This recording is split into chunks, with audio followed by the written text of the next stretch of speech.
तो होलिका का दहन हो जाता है। तो साथियों, आप लोग होलिका को जो हम दहन करने, होलिका को जलाने के लिए जाते हैं, तो अपने घर से 1 लोटा जल लेना। ध्यान से सुनना, 1 लोटा जल, उसमें थोड़ा सा गंगा जल और अक्षत उसमें डालना, 5 या 4, 7 जो भी 11 अक्षत डालना और 1 सिक्का डालना, और उसको ले जाकर आपको होलिका के 7 चक्कर घूमना है, मन में स्मरण करते हुए जो भी आपकी इच्छा हो, और उस जल को पूरब दिशा की तरफ को अर्पित कर देना, होलिका के किसी एक साइड में। आपकी सगली कलेश ज्यादा खत्म। घर में कलेश है, विपत्ति है, पैसा आता है, रुकता नहीं है। 1 सूखा नारियल लेना, जो आपका सूखा नारियल होता वो लेना है, उस पे 7 बार कलावा घुमाना है, और सतिया बनाकर उस कलावे में आपको हल्दी की गांठ बांध देनी है, लगा देनी है, और उसको पूरे घर में घुमाकर, जो घर का मुखिया है 7 बार उसको घुमाना सिर के, और होलिका दहन में उसको समर्पित कर देना। घर में गृह कलेश, पैसा रुकना शुरू, व्यापार में तरक्की शुरू हो जाएगी। होलिका दहन जब हो जाए तो उसमें एक परंपरा है कि आप अनाज की बालें, गेहूं की बाल हो, जौ की बाल हो, उनको जरूर भूनना चाहिए।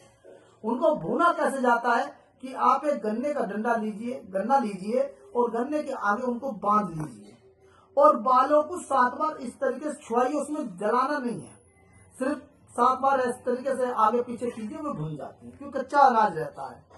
और उस अनाज को घर में लाकर खाना चाहिए सभी सदस्यों को। उससे आत्मा की शुद्धि होती है, आत्मा ऊर्जावान बनती है, और जो भी नकारात्मक ऊर्जा होती है, आपका हो रहा हो बढ़ता है, वो ऊर्जा खत्म हो जाती है। नकारात्मक ऊर्जा, बहुत शांति मिलती है, बच्चे पढ़ने में ध्यान लगता है, और सकारात्मक ऊर्जा का आगमन होता है। तो साथियों, मैं अगली कथा में फिर मैं आपसे मिलूंगा। जब तक के लिए जय शिव शंकर, हर हर महादेव, हर हर महादेव, हर हर महादेव। वीडियो लाइक करना, सब्सक्राइब करना।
उससे मोहता किस चीज का भाई?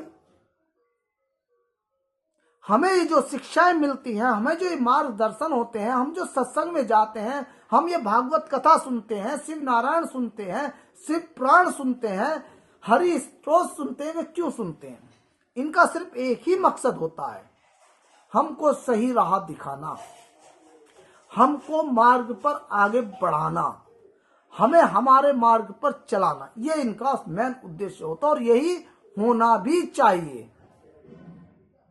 धर्म की राह पर हमको चलना चाहिए, धर्म के रास्ते पर हमको चलना चाहिए।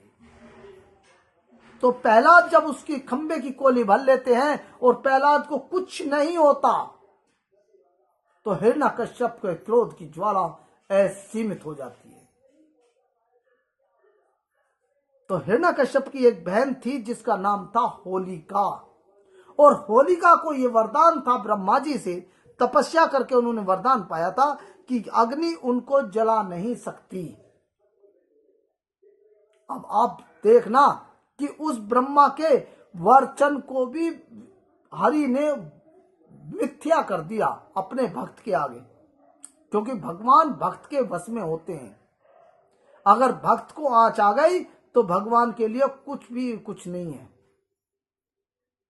सर्वोपरि है भक्त उनका, सर्वोपरि है भक्त उनका। तो साथियों, अपने आप को बदलिए, मन की शांति के लिए अग्रसर होइए और अपनी आत्मा को समर्पित कीजिए परमपिता परमेश्वर को, ताकि वो आपको सही मार्ग दे सके, आपके साथ चल सके।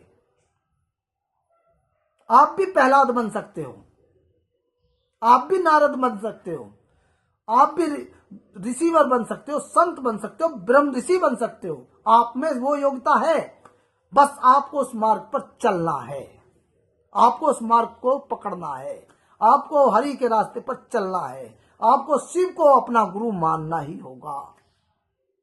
सब कुछ आपके अधीन है। एक प्यारा सा जय घोष शिव जी के नाम का, हर हर हर महादेव। तो साथियों, होलिका जब अपने भाई के पास आती हैं, हिरण्यकश्यप के पास, तो वो कहती है कि भैया, प्रहलाद को मैं गोदी में लेकर बैठूंगी और आप एक चिता बनवाइए और उस चिता पर मैं जब बैठ जाऊं तो उसमें अग्नि छुड़वा दीजिए, मैं बच जाऊंगी और प्रहलाद जल जाएगा। हिरण्यकश्यप को पता था कि तेरी बहन के जो वरदान मिला है वो ये वरदान है कि तेरी बहन नहीं जलेगी और वो बच जाएगी। वो कहता, बहन बहुत अच्छी बात है, बहुत अच्छी बात है। तो यही व्यवस्था की जाती है, और जब व्यवस्था के अनुसार होलिका प्रहलाद को गोदी में लेकर बैठती है तो होलिका बहुत मंद मंद मुस्कुराती है कि आज ये प्रहलाद तेरा भतीजा, जो कल तक तुझे को बुआ कहता था, आज ये मेरे भाई का जो दुश्मन है, क्योंकि प्रहलाद को वो दुश्मन मानते थे कि हरि का जो भी भक्त है वो हमारा दुश्मन है, तो आज ये समाप्त हो जाएगा और मेरा भाई अमर हो जाएगा। क्योंकि सबको पता है कि नारायण ही किसी वरदान की काट करेंगे तो नारायण ही करेंगे। तो प्रहलाद नारायण नारायण का स्मरण कर रहे हैं और होलिका उसमें विराजमान हो जाती है, और जैसे ही अग्नि छोड़ी जाती है, अग्नि जलाई जाती है, तो होलिका को तपन जब लगती है तो होलिका विचलित हो जाती है। वो सोचती है कि तुझको तो जलना ही नहीं था और तुझे कैसे तपन लगने लगी। थोड़ी देर बाद पता चलता है कि होलिका जल जाती है और प्रहलाद बच जाते हैं।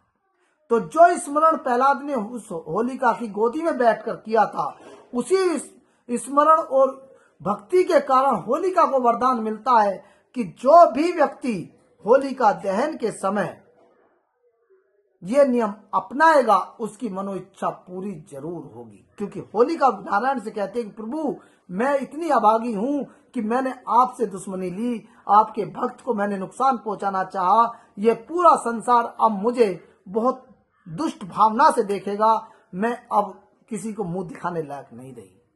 तो प्रभु कहते हैं कि भक्ति की शक्ति को दर्शाने के लिए आपकी पूजा की जाएगी, आपको होलिका दहन के नाम से, होलिका के नाम से ही पूजा जाएगा, और फागुन के महीने में आपकी पूजा की जाएगी। और जो भी उस समय आपको याद करके सच्चे मन से हरि का नाम लेकर जो इच्छा प्रकट करेगा उसकी इच्छा पूर्ति जरूर की जाएगी। ये स्वयं जैसे हरि कृष्ण जी ने खाटू श्याम को बर्बरीक को खाटू श्याम बना दिया, उसी प्रकार हरि ने होलिका को होलिका के दहन के साथ ही अमर बना दिया। आप करके देखना उपाय, आपके घर में शांति, गृह, कलेश, तरक्की, सब कुछ बढ़िया चलेगा, बिल्कुल बढ़िया चलेगा। जय शिव शंकर, हर हर महादेव। साथियों, आ रही है होली, फागुन का महीना चल रहा है, और फागुन का महीना ये रंगों का महीना ही नहीं है, ये उमंग का महीना है, नई ऊर्जा का महीना है, नई ऊर्जा के स्रोतों का महीना है। प्रकृति नए अपने यौवन में लौट रही है, और उसी का प्रतिसूचक होता है फागुन का महीना। क्या उपाय करें हम अपनी होली दहन में? हमारे घर की व्याधाएं, व्यापार में तरक्की, जो माँ बाप परेशान है कि हमारे बच्चों की शादी का योग नहीं बन पा रहा है, वो योग कैसे बने, तो कुछ मैं टिप्स देता चला जाऊंगा। आप मेरी वीडियो को लास्ट तक देखें, पसंद आए तो मेरे चैनल को सब्सक्राइब करें और बेल आइकन को दबाएं, ताकि मेरी जब भी नई वीडियो आए आपको नोटिफिकेशन पहुंचे और मेरी वीडियो आपके पास सबसे पहले पहुंचे। तो शुरू करते हैं। होलिका दहन। हमारे ग्रंथों में ऐसे ग्रंथ हैं जिनमें हर देवी देवता के अलग अलग कार्य दर्शाए गए हैं। 33 कोटि देवी देवता हमारे ग्रंथों में बताए जाते हैं कि हमारे जो देवता लोग हैं, हमारे देव लोग जो हैं, वो 33 प्रकार के हैं। 33 कोटि, कोटि का मतलब होता है प्रकार से। साथियों, बहुत सी जगह लिखा रहता है कि 33 करोड़ हैं। 33 करोड़ नहीं है, 33 कोटि हैं, जिनमें से 11 रुद्र अवतार हैं, 11 जिनमें से स्वयं शंकर जी के अवतार हैं। रुद्र का मतलब होता है रोंदने वाला। रुद्र का मतलब होता है रोंदने वाला। साथियों, सत्संग का महत्व क्या होता है? कि महत्व सत्संग का ये होता है कि आप सत्य के साथ खड़े हैं, सत्य के साथ चल रहे हैं, सत्य की बातें करते हैं, सत्य की बातें सुनते हैं। वही सत्संग होता है, जहां पर जात पात, छोटा बड़ा छोड़कर सब एक समान एक पंडाल में बैठते हैं और एक साथ प्रवचनों का आनंद लेते हैं। जो अमृत बरसता है, उस अमृत को सभी जीव एक साथ ग्रहण करते हैं। यही सत्संग है। साथियों, मेरा उद्देश्य यह है कि अपनी वीडियो के माध्यम से अपने शिव महाप्राण शंकर जी की कथा, शंकर जी के व्याख्यान घर घर पहुंचाने का मेरा उद्देश्य है, और उसमें आप सबका सहयोग मुझे चाहिए। अगर आप मुझे सहयोग करेंगे तो मेरी आवाज आप सब तक लगातार जाती रहेगी, क्योंकि हर व्यक्ति हर जगह नहीं जा सकता, हर पंडाल में नहीं जा सकता, लेकिन मोबाइल आज की दुनिया में हर व्यक्ति के पास अपना है। जब भी वक्त मिले तो वो प्रभु के प्रवचनों को सुने, प्रभु के स्मरण करे और अपने जीवन का उद्धार कर सके। यही मेरा मकसद है। क्योंकि आज किसी भी धर्म गुरु को बुलाते हैं तो बहुत महंगा पड़ता है, खर्चा पड़ता है, उनकी आने की व्यवस्था, रहने की व्यवस्था, उनके साथियों की व्यवस्था, पंडाल सजाना, तो ये एक व्यवस्था भी होता है। लेकिन मेरा एक उद्देश्य है कि मेरी वीडियो आप तक जाए, प्रभु का नाम आप तक जाए, आप उस प्रभु के नाम का स्मरण करें और उसको अपने जीवन में उतारने की चेष्टा करें। यह मेरा लक्ष्य है। इसमें आप सबके सहयोग की मुझे जरूरत है, और उम्मीद करता हूं कि जो भी मेरे वीडियो देखेगा वो मुझे सहयोग को जरूर देगा।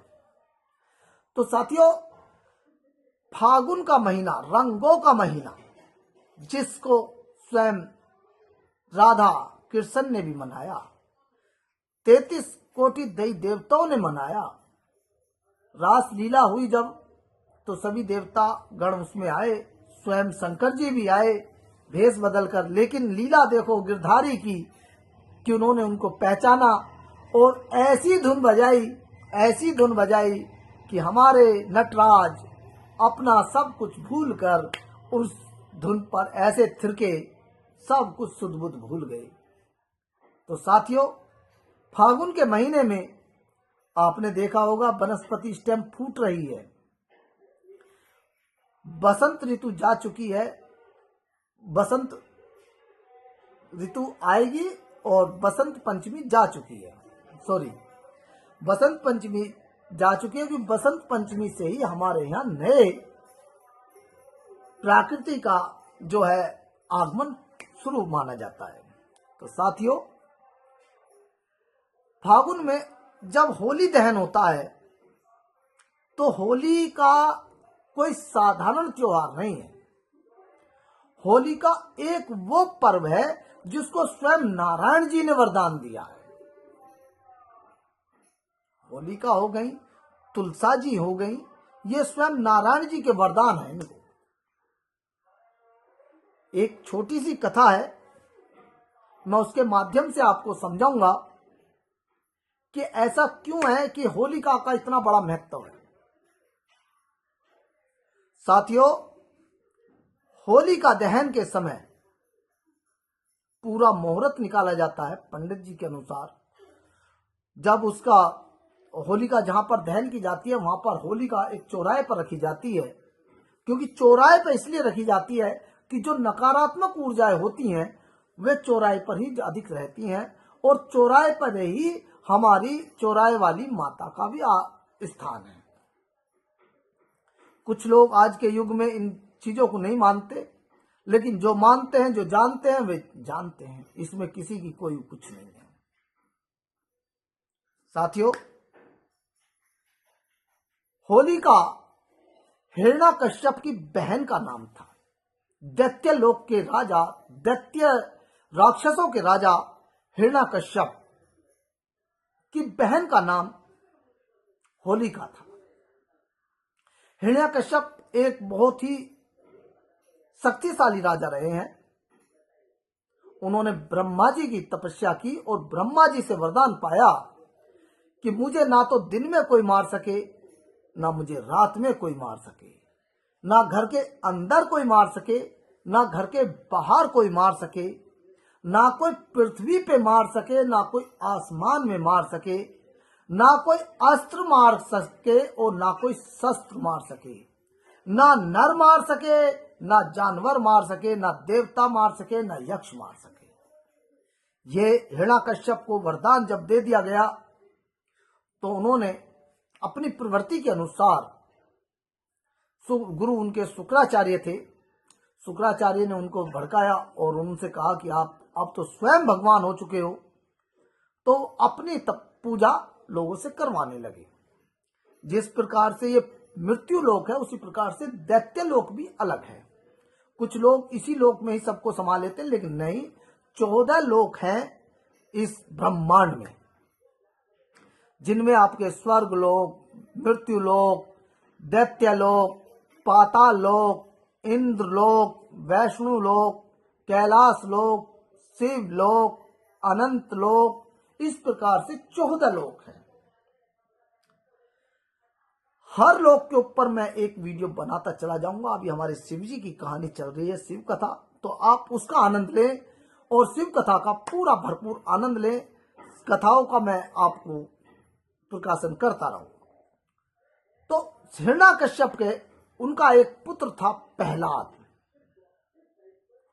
प्रहलाद जब गर्भ में थे तो वो तभी से ही नारायण के भक्त थे, क्योंकि उनको भेजा ही इसलिए गया था कि नारायण के नए अवतार के लिए, कि हिरण्याकश्यप का वध कैसे होगा, उसका कारण प्रहलाद बनेंगे।